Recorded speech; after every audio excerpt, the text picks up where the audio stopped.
BFDI, aka Battle for Dream Island, entered my life in 2015, 10 years ago, but it was a complete accident. On one Thanksgiving, me and my cousins were on my grandparents' computer while all the adults were cooking up a fantastic Thanksgiving meal. We were just watching some random YouTube videos until I got control of the keyboard and didn't know what to type. Had to make sure it was something we all wanted to watch, you know? So I started typing into the keyboard random letters, and it somehow typed in BFDI. And my cousins and I were like, what is BFDI? What is that, bro? It looks so dumb. What is that? We watched so little of it and I was amazed. While my cousins didn't care about it that much. When I came back to my grandparents' house without my cousins, I went back onto the computer and searched up BFDI and binged the entire show, aka BFDI Season 1 and the unfinished second season BFDIA at the time. I was so hooked. I tried searching hours for BFDIA 6, but it didn't exist. So in that moment of anger, I threw the entire computer outside into a fire.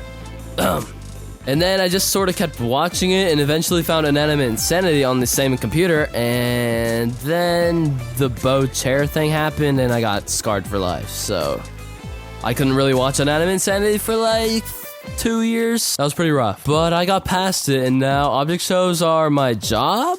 Speaking of object shows, I just released the first episode of my new show, Awesome Insanity, around a month ago. If you haven't seen it already, I recommend you go check it out and give it a try. And if you do so, thanks. This video is sponsored by Milanote. Milanote is a tool for organizing your creative projects, as well as being an online canvas designed to help you plan, brainstorm, and collaborate on ideas. I use Milanote in a variety of different ways. Organizing creative projects can often feel messy and overwhelming because the process isn't always linear. Ideas come from different directions, inspiration strikes at odd moments. Milanote addresses this complexity by providing a flexible visual workspace that feels like more of a physical pinboard or a studio wall than a traditional app or planner. What makes Milanote especially helpful is how it supports both the inspiration phase and the execution phase of a project. In the early stages, creatives often collect scattered ideas, images, quotes, video clips, color schemes, article links, and sketches. Instead of keeping all these resources in separate apps, folders, or notes, Milanote allows users to visually lay everything out on a digital board, making connections between thoughts feel more natural and intuitive. Right now, I'm using Milanote to plan and organize my creative projects on my creative journey by using it for my show, with certain tasks that need to be completed, the specific style guide for the show, showing how the arms, legs, face, and body all work together to convey a brilliant display for the audience members, and Milanote helps a ton with that. I've organized my project into several boards, such as a research board and a storyboard. For instance, if any of y'all out there are making a show right now, then Milanote is perfect for you. Milanote has you covered if your project needs management needs, productivity. You'll get your goals done in a blink of an eye. Milanote makes starting a new project easy, with over 100 built-in templates available for every type of creative project. For example, I use the creative template to plan my creative projects like my show, to education,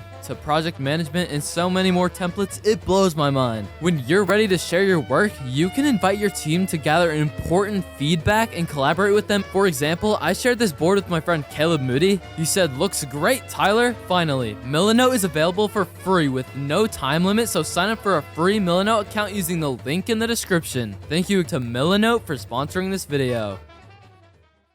Back a few years ago, there was a convention in my city that I went to for some reason, and after, we went to Qdoba to eat, but this was 5 or 6 years ago, so I was wearing an old buzzer merch design that I had for some reason. It looked pretty bad, but it did have the BFDI like limbs and face, and it just was an object show character. So this kid comes up to me and asks, "Is that BFDI?" It's weird to think that that kid is more OG than half the fan base now, but anyway.